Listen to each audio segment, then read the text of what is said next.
Hello everyone, welcome back to my channel Dr. Faustina Speaks, where we grow in purpose, discipline and excellence. If you are new here, please subscribe to my channel. Over the past few weeks, we've been on mentoring series. We've busted the myth of mentorship. We've taught the haunts why mentorship is not one size fits all. We've also dwelled on the unspoken rules of mentorship. As I stated last week, I wanted to conclude the mentorship series this week. But when I deep dive into the role of the mentee, I discovered much more to share with you, and I tagged it the unsexy work of a mentee. The thing is, you want to be a mentee without getting ghosted and become unforgettable. And you want to be a coachable mentee without being a burden to the mentor. So this is the episode that quietly builds your authority, because almost no one wants to talk about the labor of being a good mentee. We just talk about landing on a good mentor and how we should build a relationship with the mentor. And that's why so many mentorship relationships fizzle out after few engagements. So here is the unsexy truth. Being a great mentee is an active work. It's a skill set, not a passive state of receiving wisdom. And today I'm going to teach you the 3 moves that separate the mentee-mentor fight and keep the relationship from the one that fizzles out or quietly let go. The first move here is to understand the currency of a mentee. Let's talk about the currency. Most mentee thinks the way to repay mentor is to show gratitude, a thank you note, go for a lunch or dinner in appreciation, or maybe a small gift. While that is kind and is very good, it is not the real currency.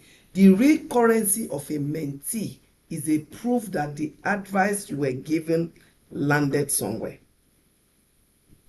Mentors, especially the good ones, they invest their hard-won experience into you.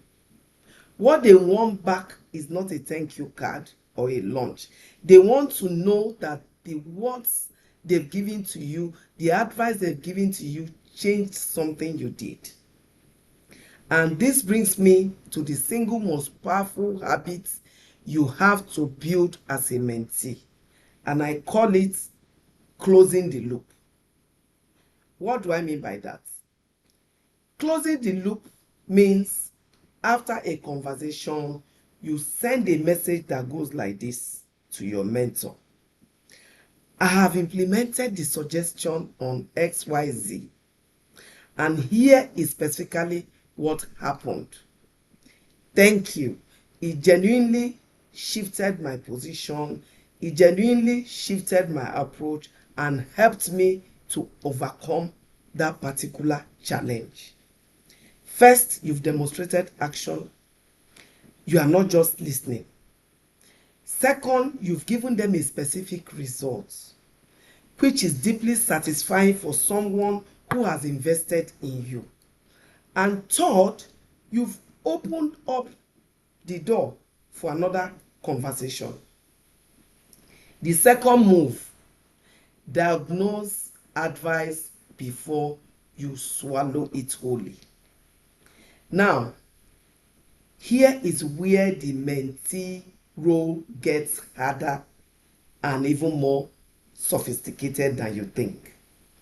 When a mentor gives you advice, your instinct is to follow it exactly and respectfully the way it's been given. But that's the mistake. Not all good advice is good for you. A mentor's advice is based on their past, their personality, their era, their risk appetite, and even their blind spots. Your job is not to be a compliant student. Your job is to be a thoughtful filter. When you receive a suggestion and advice, diagnose and filter before you act on them.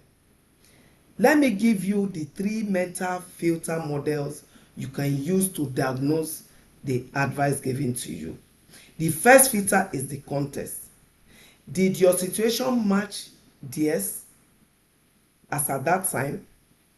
For instance, if they advise you to speak up at meetings and in their own environment and boldness was encouraged while it is being punished in your own, that advice needs readjusting. The second filter you should use is the risk tolerance. Are they naturally more aggressive than you are? Are they more cautious? Are they born risk takers and you are not? Blindly copying their moves will backfire on you psychologically. The third filter you should use is the strengths. Your strengths. Does this aspect play on how you naturally operate? The goal is not to become a clone of your mentor. The goal is to extract the principle and translate it into your own style. So when you show a mentor that you thought critically about the advice, you are not rejecting it, but you adapted it. You signal something powerful, that you are not just a follower, but you are also a thinker, and that makes you what? Mentoring.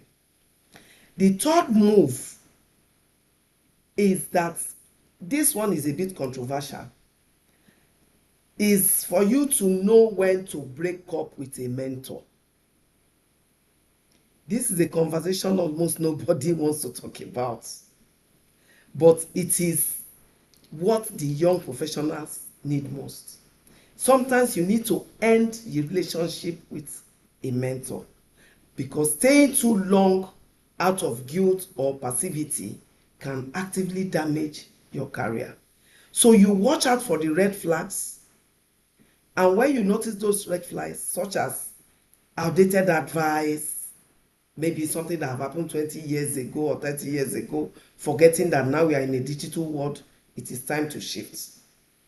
Maybe you could experience envy or competition. Maybe a mentor, yes, naturally want you to succeed, but when they start subtly undermining or backhanded compliments or reluctance in celebrating your wins, that's a red flag.